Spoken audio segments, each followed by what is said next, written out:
You're listening to a Roddenberry podcast. Don't touch that dial. We'll be right back. We'll have more news this evening, but first... The latest Gene-ology, a Roddenberry podcast.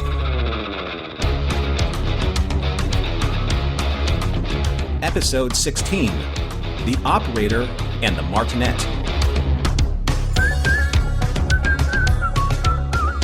Welcome to Mission Log Gene-ology. I'm Norman Lau. And I'm Earl Green. Each week on Gene-ology, we conduct a surprise inspection of a specimen from early in Gene Roddenberry's TV writing career, years before he became the creator of Star Trek. But we're not checking in to see if its boots are polished or if its uniform is pressed. As always with Mission Log, we're looking closely to see if the story has any of the morals, meanings, or messages that became a hallmark of Gene's future work. This week, we're in the Army now. Gene-ology is embarking on an extended tour of duty with the 1950s CBS series West Point, which also happened to be Gene's first gig as a regular staff writer for a show. 39 episodes were made, and Gene wrote 10 of them. Earl will be back with trivia in a moment, but first, here's how you can reach us. Gene-ology is meant to be entertaining and informative, but it's also the beginning of an ongoing conversation about the works of Gene Roddenberry. Drop us a line at missionlog@roddenberry.com and join us on X, formerly known as Twitter, and Facebook at MissionLogPod. While you're at it, leave us a review and a rating at Apple Podcasts or your favorite podcast platform. And please remember your comments could be used on future installments of Gene-ology. And now, here's Earl Green with this week's trivia and maybe even some ice cream, if there's any left. Thank you, Norman. We're in Hollywood now, kid. Gene resigned his post at the LAPD on June 7th, 1956, in order to take up the offer of a staff writing position on West Point, a show of which he would end up writing roughly a quarter of the episodes. So I hope you like West Point. We're going to be here for a while. This series was produced by Ziv, but the tide was turning and the number of windows on the schedule for syndicated shows was closing, in a situation that very much foretold the end of the boom years of syndicated sci-fi and fantasy in the late 90s and early 2000s. And for more context on that, feel free to do an about face and double back to our first mailbag episode. Ziv was adapting to the changing market conditions by providing programs directly to the networks instead of to individual stations. It may seem odd to imagine that the networks were filling their schedules so quickly, but keep in mind they were filling the available time slots in a broadcast schedule that, unlike today, saw stations sign on in the morning and sign off late at night. So there was as much as a quarter of each day that simply didn't need programming. Gene's work on West Point was done under his own name. His Robert Wesley pseudonym was now officially retired, at least until that pen name was revived as Commodore Bob Wesley in the original Star Trek episode The Ultimate Computer, and also reappeared in a later episode of the animated Star Trek in the early 1970s. The scripts Gene wrote for West Point were credited on-screen to Gene Roddenberry, but first let's rewind to the 1940s for a reminder that Gene Roddenberry enlisted in the Army Air Forces in 1941, just days after the bombing of Pearl Harbor. He had already been attending Army Air Corps training prior to that as part of training to become a civilian air pilot, but Pearl Harbor changed all that. He underwent training through the first half of 1942, learning to fly various aircraft, though there was one thing that really had a lot to do with what kind of aircraft Gene would fly for the Army. Gene was really tall, and fighter pilots tended to be shorter. When he was commissioned as a second lieutenant on August 5th, 1942, Gene Roddenberry was well on his way to becoming a bomber pilot, and he would eventually fly B-17 Flying Fortresses on missions originating from Bellows Field in Oahu. He was discharged from the Army Air Forces in 1945 as a captain, a couple of years and a couple of months before the Army Air Forces were disbanded in favor of making the Air Force its own distinct branch of the armed forces. Now, why bring any of this up when West Point was about men on the ground? Again, Gene was getting an opportunity to write what he knew. The West Point series often dealt with matters of military honor and conduct, though the show tended to tiptoe around heavy stories involving any kind of military ethics. Guest starring in this episode, none other than Robert Vaughn, later much more famous for starring in The Man from U.N.C.L.E., The Magnificent Seven, The Protectors, The Towering Inferno, and almost too many other film and TV credits to count, guest starring here as Cadet Hammeroff in one of his earliest screen credits. Robert is very young here, 23 to be exact, and even though it's recognizably him, his fame was yet to come and he was paying his dues on the TV guest starring circuit. We'll catch up with Robert Vaughn again when he's a regular on a later military series created by Gene, The Lieutenant.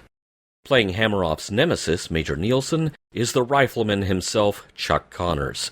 Less than 10 years older than Vaughn, he had considerably more screen experience than his co-star, but again, this is still early days for Chuck. Chuck had actually served in the U.S. Army and had actually taught at West Point, so not a huge acting stretch for him in this role. After a 4-year stint in the Army, Connors went into minor league baseball, graduating briefly to the major leagues, playing for both the Brooklyn Dodgers, obviously well before the Dodgers' 1957 relocation to Los Angeles, and the Chicago Cubs. He was introduced to Hollywood by an MGM casting agent who knew of his baseball career. By the time of his appearance at West Point, Chuck had already appeared in Gunsmoke, The Adventures of Superman, numerous TV Playhouse anthology shows, and small roles in various films, usually in whatever role required an athletic actor who stood 6 feet 6 inches tall. It was only a year after his 2 West Point appearances that Chuck starred in Old Yeller, and a year after that he began a 168-episode run as the star of The Rifleman. Major Nielson would go on to appear in a second episode, written by Gene's friend Don Brinkley. This episode marks the first of 3 West Point appearances, each time as a different character, for Chester Chet Marshall.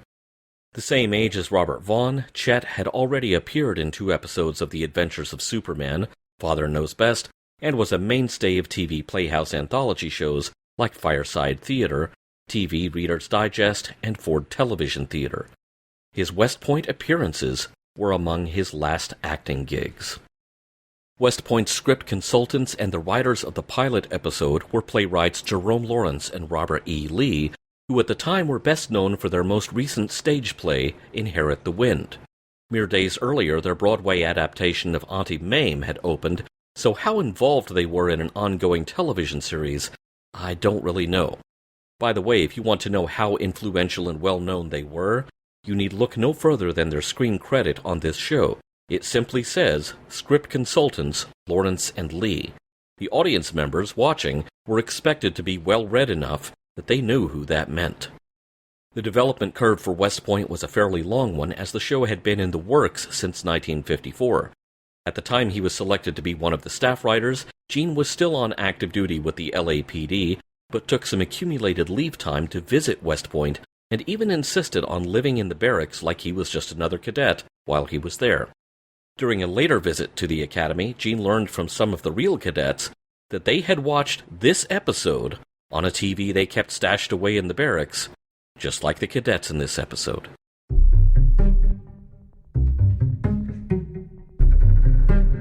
Two men, each with just half of what it takes, charging in opposite directions, living together day and night and learning absolutely nothing from each other. 3 years of that, and you expect me to believe you've suddenly changed? That you're both willing to put your careers on the block for the other man? Well, we can find out if you really mean it. We'll know because it's going to be so rugged that neither of you can make it alone. At best, with all you've learned today, you'll walk the punishment area until you wear a path in the cement. These barracks look like heaven. From now on, you'll both have my personal attention. Until further notice, everything you like is prohibited. Everything you hate is mandatory. Act 1. Welcome to the United States Military Academy at West Point. We get a brief, formal introduction from Cadet Lieutenant Charles C. Thompson of Company M2, telling us about punishment tours after accumulating enough demerits to warrant that punishment. How does a cadet screw up that badly? To find out, we're introduced to Cadet Hammeroff, who is expecting a delivery on the West Point grounds. Whatever's being delivered, and it looks about as innocuous as a picnic basket, he's not supposed to be receiving it while on duty. A fellow cadet keeps a lookout and warns Hammeroff of Condition Red, A superior officer is within sight. Hameroff tells his fellow cadet to take over delivery of the goods, while Hameroff himself engages in a diversionary tactic.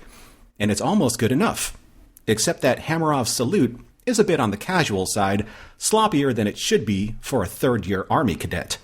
The officer, Major Nielson, is unimpressed and demands that Hameroff repeat the salute until the angle and placement of his hand are perfect. They part ways, and then Major Nielson stops Hameroff again. Wasn't there just a taxi cab here with a cadet standing nearby? Hameroff isn't getting away with much today. Nielson accuses him of attempting a flanking maneuver, distracting him with a sloppy salute, while another cadet got away with something, and reminds Hameroff that maybe he should retreat in the face of a superior force, meaning the major himself, while he can. Point taken, sir. Later, Hameroff joins his fellow cadets, including his roommate, Cadet Towns, for the formal dinner, and some of his classmates rib Hameroff because he almost got caught by Major Nielson today. Cadet Towns isn't impressed with Hammer's antics. He feels that military regulations has stuck around for over a century for a reason. Hameroff blows off Towns' uptight observations. No one's busted him down yet, but Towns warns him that Nielson is nicknamed the Iron Man for a reason.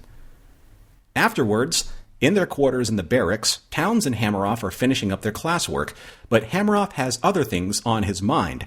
He's got handy secret compartments everywhere. He's built a makeshift dumbwaiter into the fireplace. It's where he keeps the groceries he had delivered to the point that afternoon. He opens a cabinet and pulls out a portable stove. More groceries are unstowed from Hameroff's locker.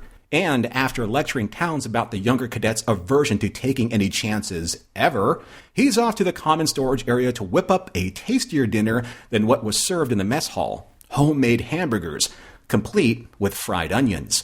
His fellow cadets gratefully chow down while watching a small black and white TV that they are definitely not supposed to have in their barracks. Nielson and one of his superiors are leaving the office for the night when they smell, "Hey, isn't that fried onions?" Nielson is dismissed to go break up what smells like quite a tasty party, and both he and his senior officer already know that it's probably Hameroff's party. A cadet on lookout from a darkened room taps the exposed pipes in the barracks, sounding a warning to Hameroff and the other cadets to stow everything and to get back to their rooms. The speed with which they close down their entire gathering is, well, military in its precision. They'd obviously drilled this extensively. Racing back to his quarters, Hameroff kicks over the trash can just inside the door, spilling paper everywhere. He gets his groceries stowed and starts working on cleaning up the mess he's made when Major Nielson barges in and calls the cadets to attention. Hameroff didn't pick up everything, however, and Nielson spots the mess. Hameroff admits fault for accidentally kicking the trash can, but that doesn't matter to Nielson. Towns is the room orderly, and the fault is his, and so are the demerits. Thanks a lot, Hameroff. Act 2. The next day, Towns is not on friendly terms with Hameroff. He's upset that the Hammer is ignoring every rule and regulation that he's struggled to learn. He's worried that just being in proximity to Hameroff's scheming and plotting are going to get him expelled from West Point. Hameroff has some words for his roommate, too. However, he's rigid and inflexible. He has no sense of improvisation, and that's going to put him at a tactical disadvantage someday when there's more at stake than a non-regulation indoor cookout. Towns says, okay, maybe he will improvise more. Maybe the Hammer should have worded that a bit more carefully. Before Hameroff's next grocery delivery, Towns ducks into a phone booth and calls in a change to the grocery order. The delivery car pulls up and Hameroff and his usual accomplices are there waiting, though Hameroff immediately detects something amiss because that's a bigger basket of goods than he was expecting. And he definitely was expecting it to contain a load of live chickens. The cadets scatter, trying to round up the chickens. Oh, good! Major Nielson caught one. Oh, hello, Major. Nielson hands the chicken to Hameroff, along with a much more direct warning this time. The Hammer is about to fall before the Board of Inquiry. His days at the point could be numbered. A meeting with Cadet Towns goes, honestly, about as well. Nielson admits that Towns has good grades and a nearly spotless record of conduct, but then he lays into Towns. More is expected of a third-year cadet than following the regs to the letter. And then the Major makes a stunning confession. He deliberately put Towns, the Martinet, together with Hameroff, the smooth operator. He hoped each man would learn from the other and form a bond. He's very disappointed that this hasn't happened. Towns tries to argue his case and learns that maybe when you're getting dressed down by a superior officer isn't the time to do that. Dismissed. That's West Point for get out. Back at the barracks that evening, Hameroff is up to his usual. Towns walks into the storage area fresh from getting his butt chewed and argues with Hameroff that his antics are going to end all of the cadets' military records in early disgrace. Some of the cadets side with Towns. Others tell Towns that the Hammer knows what he's doing. Towns warns them that a surprise inspection is almost certainly imminent. But Hameroff's not worried. He's got a man posted on watch, just like last time. To show he's serious, Towns pulls a wad of cash and tells Hameroff that he'll buy out everything Hammer is selling, and the store is closed after that.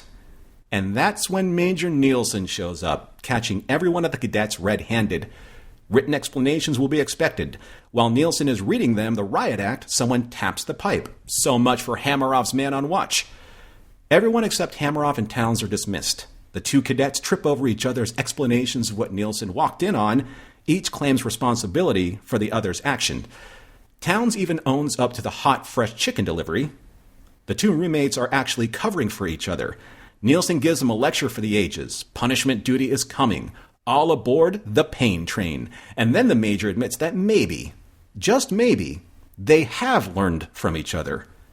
With more experience and better judgment, they'd make fine additions to his battalion someday, because they've learned to cover each other's six. And that's a survival skill. The end. Nicely done, Norm. Very much like the Hammer himself, you are too legit to quit. One of the things that we haven't done in a while here on Gene-ology is we haven't played the title game because Gene's very shrewd about his titling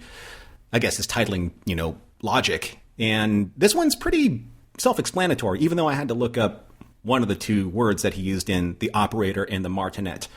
So on the Merriam-Webster Online Dictionary, operator is defined in definition 2 as a shrewd and skillful person who knows how to circumvent restrictions or difficulties. Pretty much that's Hameroff's character.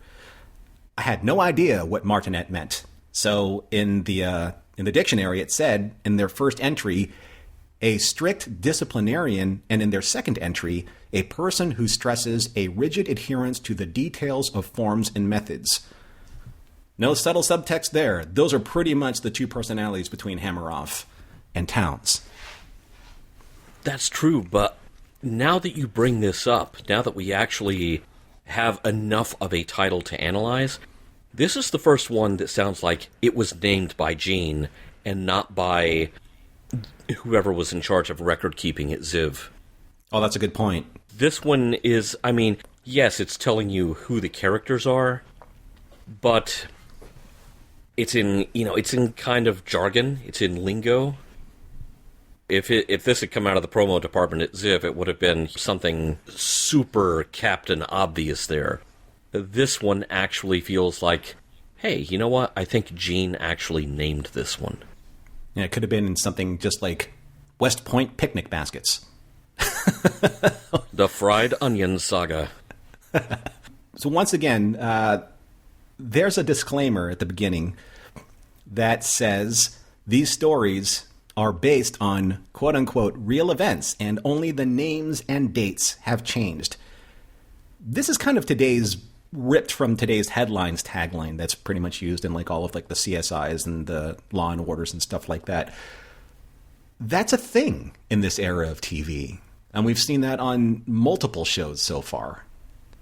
It is a known thing. This is in Gene's bio, and it is in other primary source material that I've read, that the Department of Defense, the Pentagon, did have input on this show. The Department of the Army had veto power on stories.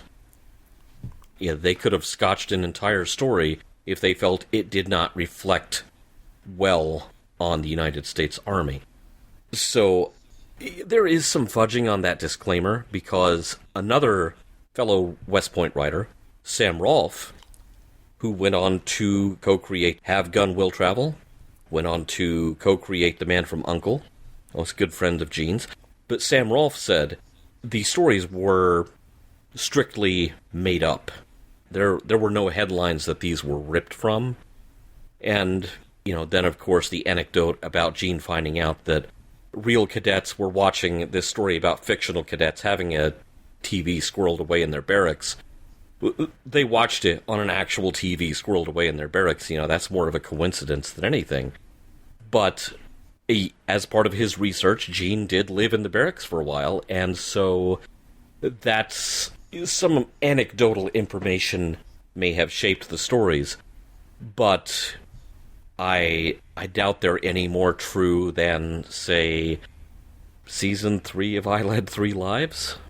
Yeah, it's interesting that you put it that way, because there's part of the episode where Nielson, he busts the party wide open at the end, because when someone has served at West Point, teaches at West Point, wasn't a cadet at West Point, they know, the ins and outs. There's nothing that you're going to do as a new cadet that they didn't do before when they were a new cadet. So it's kind of like that vicious cycle of, oh, really? You think you're going to pull a fast one on them? Because I was the fast one at one time. And it's very well possible that Nielson was Hammeroff at one time.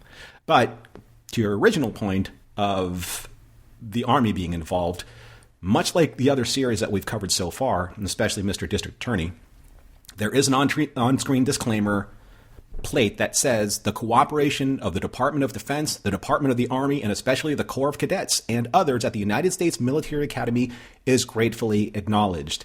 So that is, I guess that's as much acknowledgement of their involvement to give that authenticity that the production needed. Yes, especially since a lot of the location footage, where they are obviously at the United States Military Academy at West Point, they did send a film crew to shoot stock footage before production began. And then they would arrange the episodes for production purposes into blocks of 4 episodes. And the scripts were structured so as few guest stars as possible were required to be seen outside the barracks or the facilities where they would actually have to travel to West Point with the camera crew to film these location scenes. The rest of it was shot in a soundstage in L.A. Okay, so Norman, I have a question for you.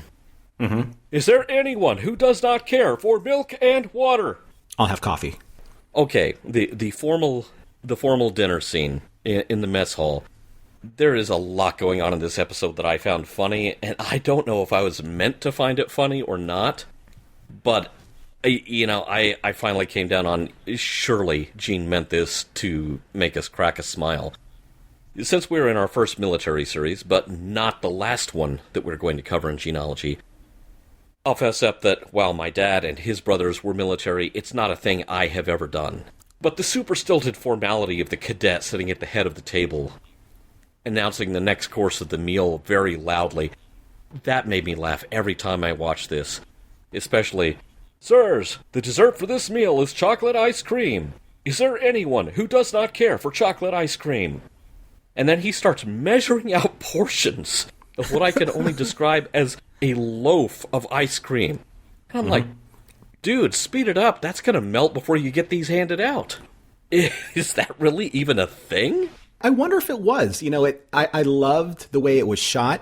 I loved kind of like this bird's eye view of the mess hall. And I went to a school where the freshmen, or third formers as they called them, we had to wait on upperclassmen. And we were their waiters. We had to bring out their food. And you know what? It was embarrassing, especially when you drop things on occasion. And the entire mess hall applauded. It was the worst. And I did it many times. And sometimes the upperclassmen had to wait for their food to be, refreshed because everyone else was in line waiting to serve their upperclassmen. So it was a kind of hazing. I don't recommend it. Never liked it. So I felt for the guy at the beginning because that was what he was, just being hazed. You know, he was a plebe. I guess it's supposed to toughen you up, and if you can't, you know, face your fellow classmen's ribbing, how are you going to face a person in battle, kind of thing. Your mileage may vary on that kind of discipline, and that's kind of psychology. But yeah, there also was an interesting thing, though, when he was dishing out the ice cream. Robert Vaughn was talking to Towns' character, and he grabs a bowl, and it slips out of his hand, and it made kind of a ruckus. Did you notice that?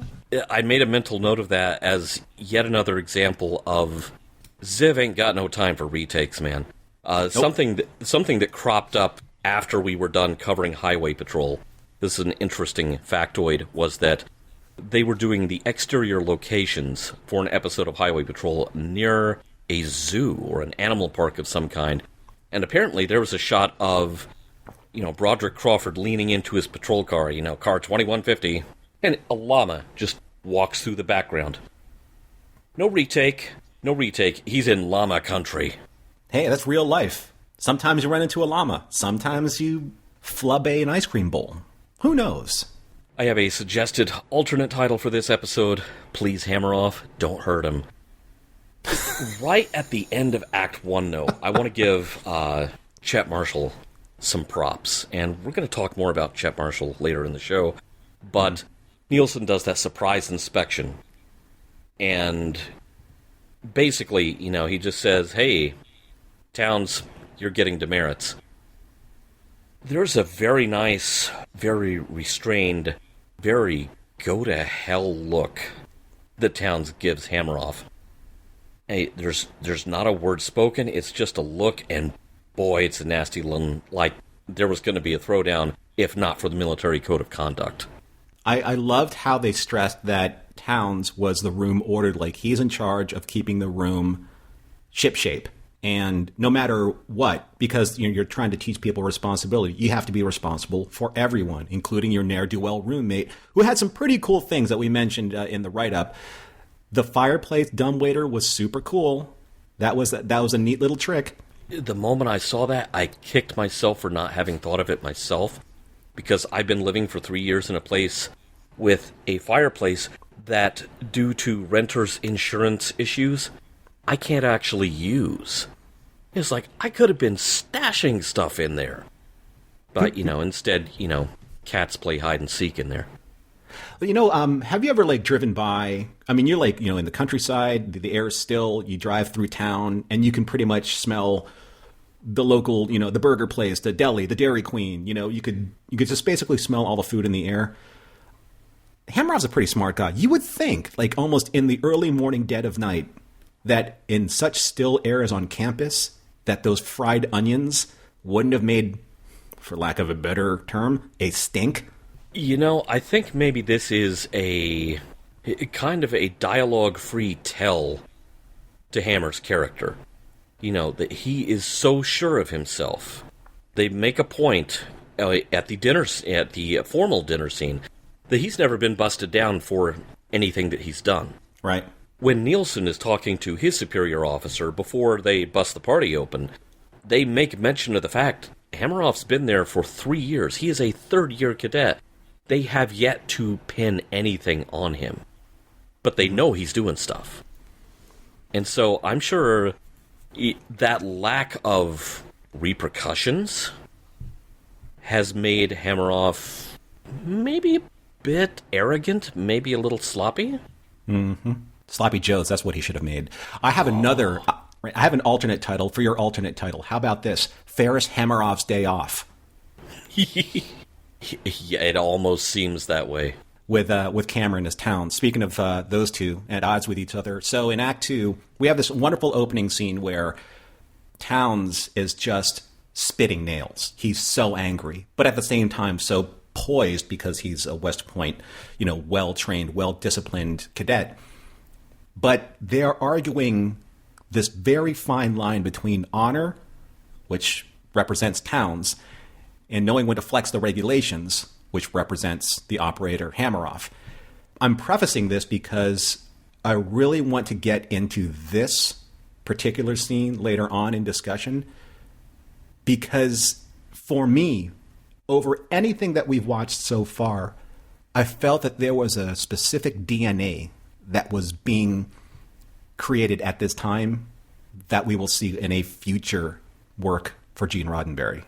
Did you see that too, Earl? I think I did. It'll be interesting to see if we're seeing anything like the same thing there. So I almost can't wait to get to that part. Now, I will say that I'm glad grocery delivery has evolved a bit since this episode was shot. First off, I'm kind of surprised there was grocery delivery back then. But, speaking for myself, I would be pretty honked off if, say, Norm here intercepted my Instacart order and added a bunch of live chickens to it. Also, I'll show you, Earl, blah, blah, blah, blah, blah. It has to be said, a tisket, a tasket, an improbable number of chickens crammed into a basket. That thing was like the TARDIS of poultry. Did you see how many chickens poured out of that thing? It's like a magic trick. Now we gotta wonder, like, if this thing was actually shot in color, if that basket was actually blue. And we know, just a little side note, that a TARDIS can take any shape, and it's just its aperture is where the chickens came from. But yeah, that was funny. And we'll get into that in the discussion too. I really liked how the back half of this story started to trend more towards not necessarily punishing these two, a la what Major Nielson was saying to his superior, but he was like, I see so much potential, but what do we do if these two don't achieve that potential? And is Nielson even on the fence of blaming himself, saying, I thought this experiment would have worked, and instead just kind of divided them? Yeah, he seems frustrated that I put you together for a reason, and you're both just so in your own heads. You can't, neither one of you can get out of your own way. You're not getting it. You're not getting what should be the benefit of living together. Now, speaking of Nielsen's great dressing down speech at the end, when he's busted up the party and then Towns and Hammeroff are trying to take credit for each other's misbehavior, I don't think I was meant to, but I laughed out loud at this line from Nielsen's speech. Everything you like is prohibited. Everything you hate is mandatory. Every single time I watched this, I just cracked up laughing at that line. That was right up there with double secret probation.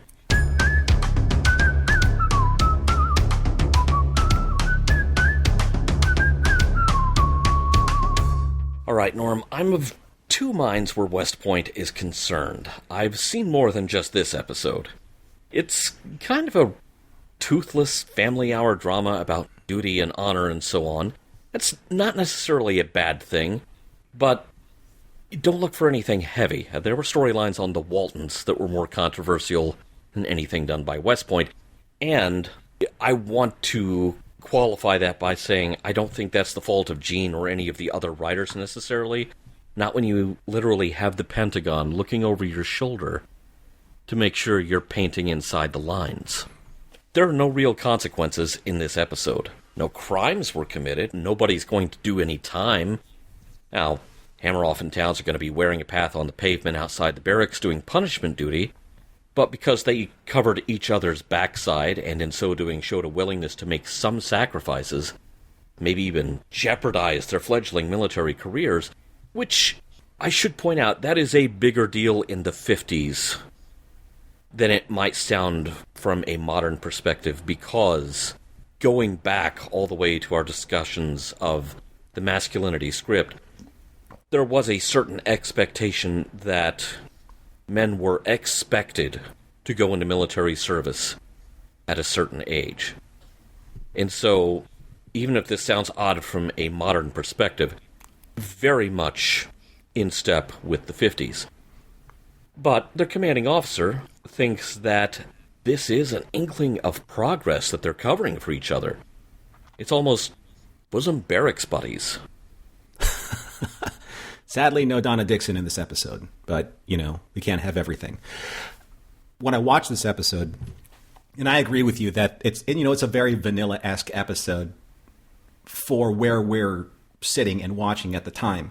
I mean, the irony isn't lost on me that at one point in time in 1956, there would be a teenage young man watching this on a giant furniture cabinet TV, the kind that you would have to crane into a house, and hope that there's a superstructure underneath it to be able to support the cathode ray tube on a TV and furniture box that size. Literally glued to the TV, saying to himself, that could be me. Now I'm watching it with a cat on my lap, thinking to myself, I am not the target audience for this episode. And I think that that's one of the things that is probably the most difficult thing for us to do in order to not just deconstruct the content where it makes sense to us, but we have two other things that we're working with. One, deconstructing it to find Gene and the DNA of Gene's writing, but also trying to figure out how we're going to bridge the gap of putting ourselves into the shoes of the audience member of the time. And that's where, and we have asked this before, especially in the last episode where we did the mailbag, that's where it's really important to see if we can actually find people to talk to about this who actually were watching this at the time for the reason that I think that the show was created. And that was for a very specific demographic post-World War II and currently in Korea.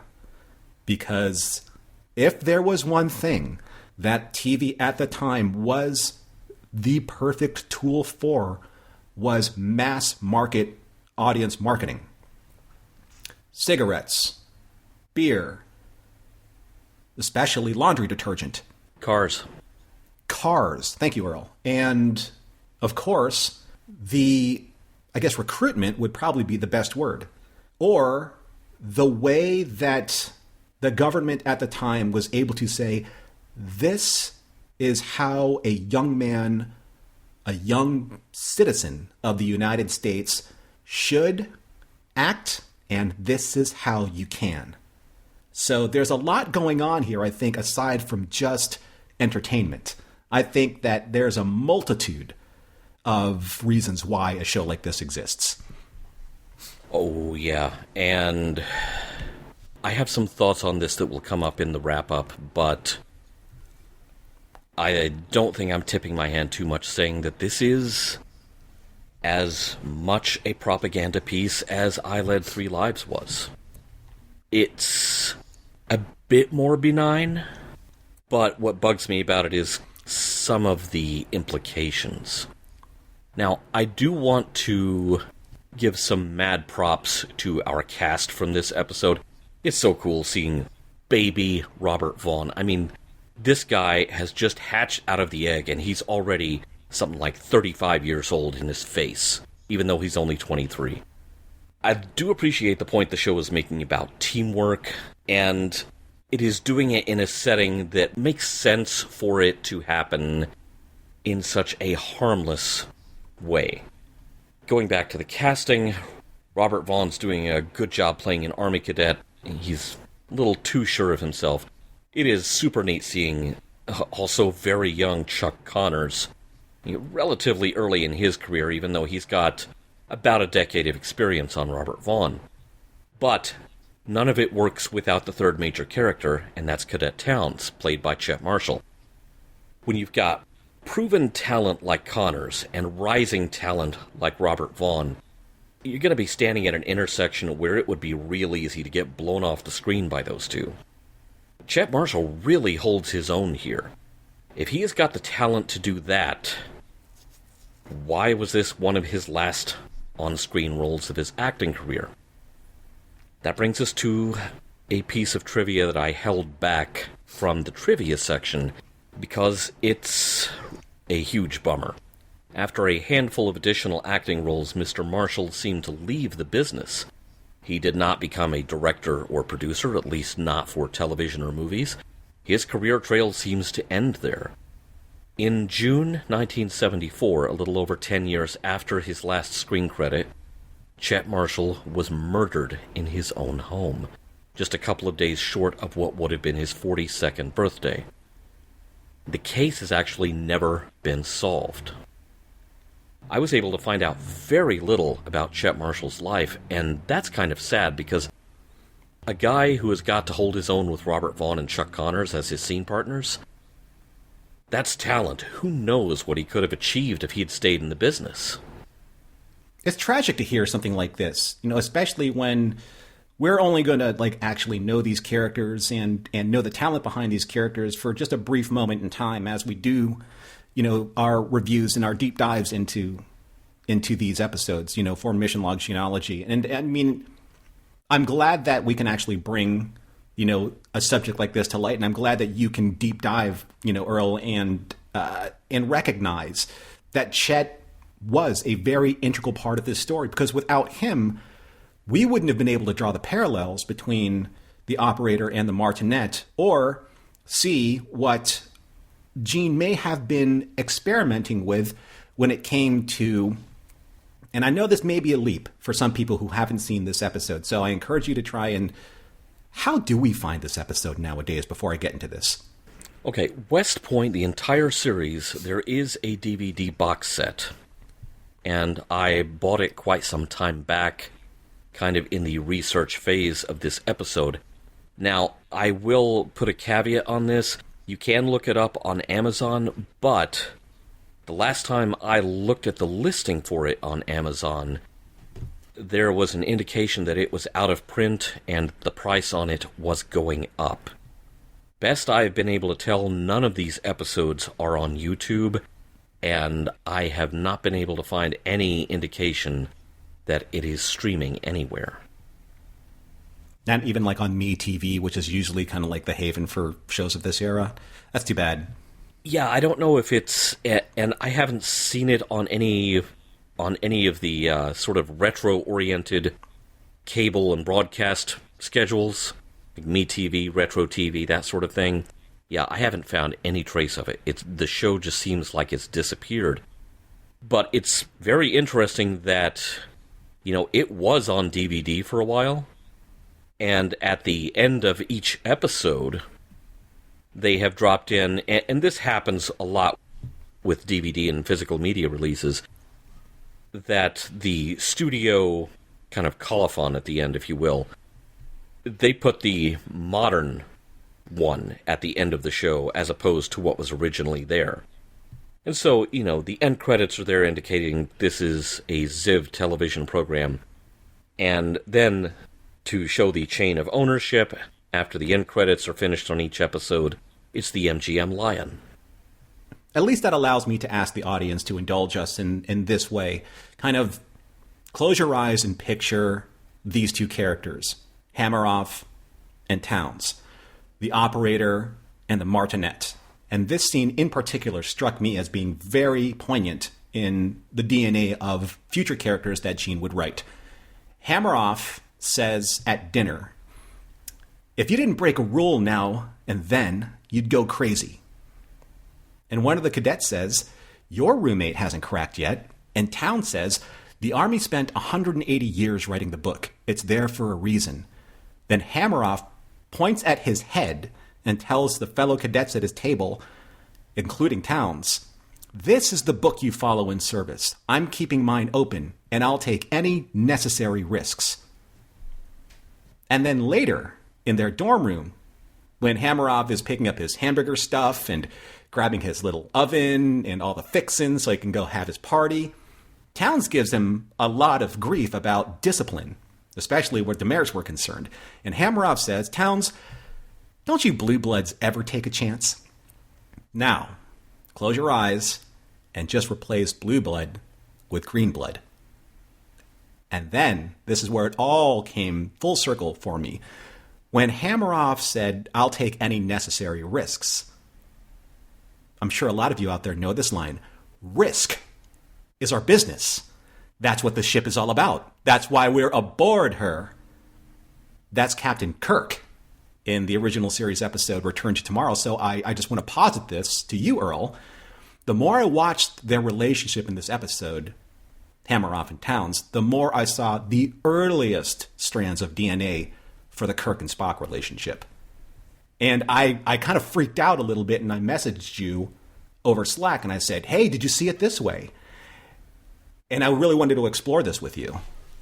I had kind of a different take on it at first because, completely independent of you, the thought had occurred to me that what we're looking at is proto-Tom Paris and proto-Harry Kim. At least early seasons formulations of those characters. Because Tom Paris is very much the operator. Oh, yeah. And Harry Kim is, if he could stand any straighter, the poor boy's spine would just snap. Right. He is the Martinet, at least in the original formulation of the character. But now that you mention Kirk and Spock, I almost wonder, because we do see that Towns is capable of, and I'm just going to say this very plainly, he's capable of getting pissed off by getting caught up in Hammeroff's schemes. Are we looking at Kirk and Spock, or are we looking at Kirk and McCoy? Mm-hmm. McCoy will happily quote you chapter and verse Starfleet regs, especially if he's about to relieve you of duty. He'll tell Kirk, when he's about to get into something, Jim, you shouldn't be doing this. There are multiple angles to look at this from, as far as the strands of these characters running through Star Trek's DNA, both in Gene's original conception of it and in future iterations. But I think also there is kind of some classic archetyping going on, because the soul of drama is conflict. And so you have to put types of characters together who will make conflict happen, and yet you can reasonably believe that they're not going to wind up at each other's throats for whatever reason. But they are still capable of being friends, comrades, brothers in arms, however you want to put it. That kind of leads me into one of my final thoughts here. If we accept the age-old premise that writers, quote-unquote, write what they know, and that, say, Gene's experiences in the military, albeit it wasn't in the Army, he was a pilot, and then he was in service to other organizations of other similar, disciplinary exactness, like the Los Angeles Police Department.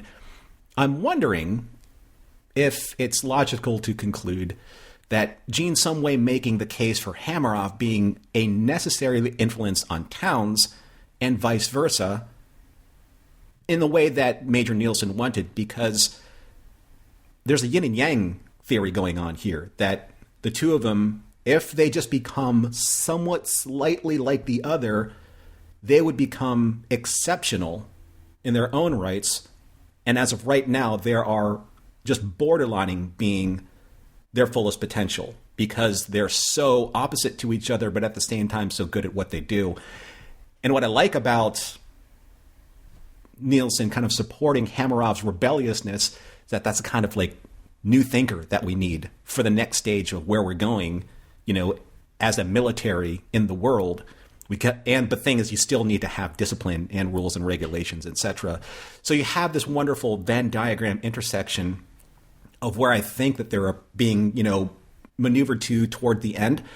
But I'm just wondering if that's something that Gene, he himself experienced, saw others go through, or was hoping that people that he knew in service would have benefited from this experiment that Nielsen put Hammeroff and Towns through to be the best version of these other people that Gene knew, because they just never really got there. And maybe this story is you can get there if someone is there for you to push you in that direction. If there is any strand of this story that is autobiographical, I will leave our audience and you, Norman, with this question. Was Gene the operator, or was he the Martinet?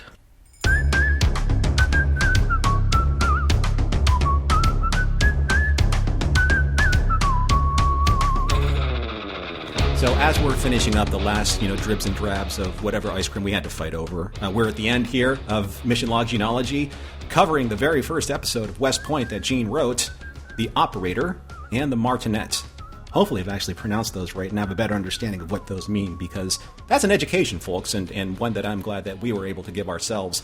But we are looking at what we do with all of our Mission Log shows. We take a look at the episode, and did we find any of the Gene Roddenberry traditional morals, meanings, and or messages in this episode? So, Earl, let me take that bowl from you. And please don't drop it that Cadet Hammeroff did. Let me grab that bowl from you. I'm going to grab my ruler, going to wipe that off. Got to grab my protractor, got to wipe that off. They're all covered with ice cream. While I'm doing that, you let us know, if you found anything meaningful here in this episode for you. Well, first off, I think there's a very meaningful lesson. I'm glad that guy didn't have a one of those French curve protractors, try to get really fancy carving up the ice cream, because that would have just made the worst mess. And I'm still sitting here like, that is all going to melt by the time you even divvy it up, dude. Okay, seriously, I have thoughts about this show, kind of like I had thoughts about I Led 3 Lives. And I want everyone to bear with me and let me kind of work this out of my system. And I probably, unless we run into something really egregious in future episodes, probably won't mention this again. But there is something underneath this episode's gentle, inoffensive comedy that really kind of red flagged in my brain as being troublesome. It's all a matter of timing. At the time that West Point premiered in late '56, the conflicts in Vietnam and Cambodia were less than a year old. At roughly the same time as West Point was on, Ziv had a syndicated show on the air in many markets, Men of Annapolis, in an almost identical format except that it was set at the Naval Academy instead of the Army Academy. That show was syndicated, but Fred Ziv made arrangements to do it because, hey, I'm already in good with the DoD. I know Gene-ology has become known for dropping history lessons in with the pop culture history, occasionally touching on some serious topics, but I don't think I need to say a whole lot here. The Vietnam War would only grow and grow. It's fairly likely that when Towns and Hammeroff graduate from West Point, they're going to ship out and see some action, and that is not going to be a lightweight, lovable, lout, mismatched roommate comedy. Jumping ahead to The Lieutenant, a military series that Gene created and got on the air for an entire season in 1963 into 64, think about how that show starts to hint at some unspecified conflict in Asia in its later episodes. It's only in the last episode, at which point the series has already gotten its cancellation order, that the Lieutenant owns up that Lieutenant Rice is going to Nam. And, spoiler, that almost ends very badly for him. Prior to that, it was almost a forbidden topic in a modern-day military show. But at least in The Lieutenant, Gene addressed it. That's not the case with West Point or the Men of Annapolis. They are very nicely produced half-hour ads for the armed forces. And please don't think I'm knocking the military or military service here. That's not even the point. West Point the show makes West Point, the United States Military Academy, look like junior college. You can screw around. You can screw up. You can misbehave. It's fine. Cover your roomie's backside. Cover your own. It's all good.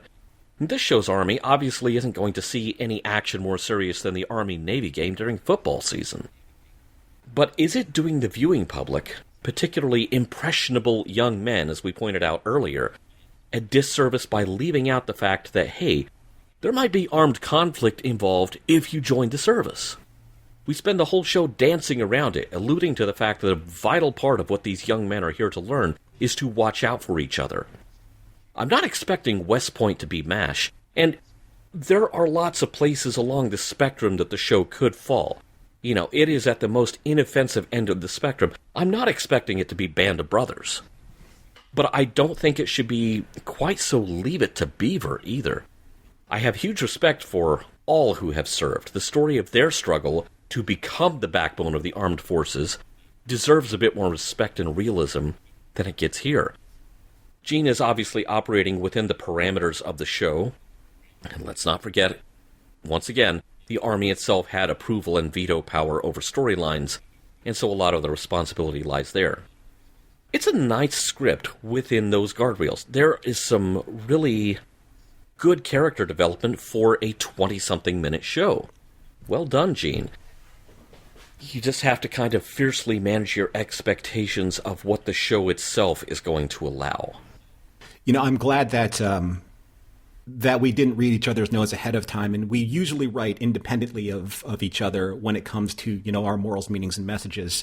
And I think that because I believe our notes are so similar, that the show set out what it is supposed to do, or it is what it is supposed to be. And I mentioned this earlier in observations when I said, I really would love to know someone's opinions of the show when you were the audience, the specific target audience of the time. You are an impressionable 15 to 18-year-old. You come home from school where you probably were an athlete, or you had some type of, general responsibility of being a young, well-formed, well-educated, well-rounded young man. You go to the dinner table, you have your dinner, you pop on the TV, sit on the couch with your parents. This is the life of the 1950s, and then this comes on.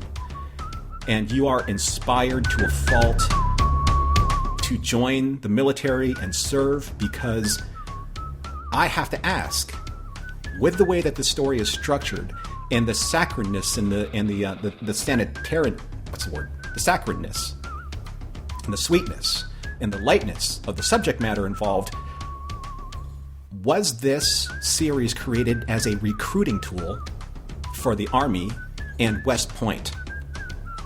Because as you said, Earl, at this time in the United States history, we have come through World War II and are currently engaged in the Korean War as the wars in Vietnam and the conflicts in Cambodia are just starting to emerge. I'm sure that sometime between the wars, perhaps there was a census taken in the United States military and informed the powers that be that we need to replenish our numbers after these wars. And that the numbers of those who are serving and those who are probably going to retire out were probably troubling for the United States military. And I said this earlier, with television being such a powerful and to some extent maybe even a pervasive tool that directly markets and advertises to a captive audience, it's safe to assume that the military could use TV, this new way to quote-unquote inspire young men at the time. And when I say inspire, I really mean influence. To join the military because of how glamorous or intriguing or inspiring television made the armed services look, and in this case, the Army. And that's not a right or wrong thing. It's just that this is how I do believe this show was framed in order to do exactly that. And it's not that any other television show or, any other creative endeavor hasn't done that. Books have done that. Music has done that. Art has done that, to inspire people to do things that are directly targeted to them. Now, I mean that West Point as a backdrop to connect with young men is the perfect marketing direction, because for a percentage of the audience members, especially, young men or boys around 16, 17, this is the age when they're most open or perhaps most susceptible to identifying with the characters they see on screen.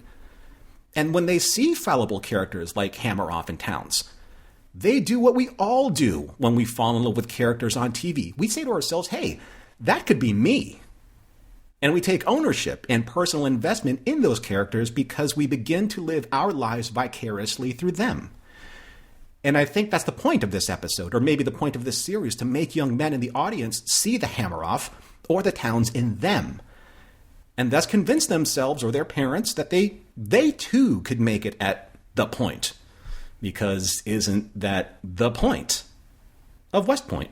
Yeah, it almost certainly is. And in Gene's biography, it is noted that part of what initiated West Point as a project, because as I mentioned, it had been in the works at Ziv for almost 2 years before it premiered. It was because the Department of Defense had noted, they had already realized the power of television to shape the minds of the audience, to change the minds of the audience. Now that I've gotten that out of my system, none of this works as a persuasive tool if you don't remember the story. Gene created some really interesting characters here. I really like seeing Gene lean into comedy a little bit. The poor guy at the head of the table. Does anyone here not care for chocolate ice cream? Okay, I'm going to remember that for a long time. I may remember that longer than I remember my ideological objections to this unannounced half-hour recruiting tool. Because, I think about when I was watching TV as a kid, and you would occasionally see military recruiting ads, 30-second spots in the Shazam and ISIS hour. And at the end of it, they would always say, paid for by the United States Army. Well, the BL, you can be commercial. You can do it in the Army. Exactly, right? exactly. Yeah. But there was always that notice at the end, paid for by the United States Army. There's no such thing here. And on a certain level, it feels like there should have been. But setting that aside, Gene did really good work, given the lines that he was having to color in between. Mission Log Gene-ology is produced by Roddenberry Entertainment. Special thanks to the Roddenberry Repertory Players. Our cast this week featured Jack Harris as Major Nielson. If you would like to support us directly, you can do so at patreon.com/missionlog for early access to shows and the Mission Log Discord. If you have any material that might be of interest to us that isn't already in the Roddenberry archive, drop us a line at missionlog@roddenberry.com. Our website is missionlogpodcast.com. On the next Gene-ology, thicker than water. Special thanks to consulting producers Matt Esposito, Homer Frizzell, Tom Kozak, Julie Miller, Mike Richards, Mike Shabel, Paul Shadwell, and David Takechi.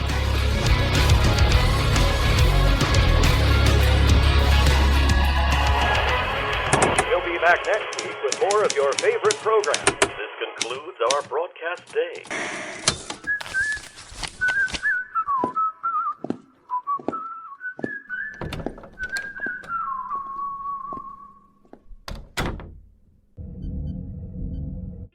This is a Roddenberry podcast. For more great podcasts, visit podcast.roddenberry.com.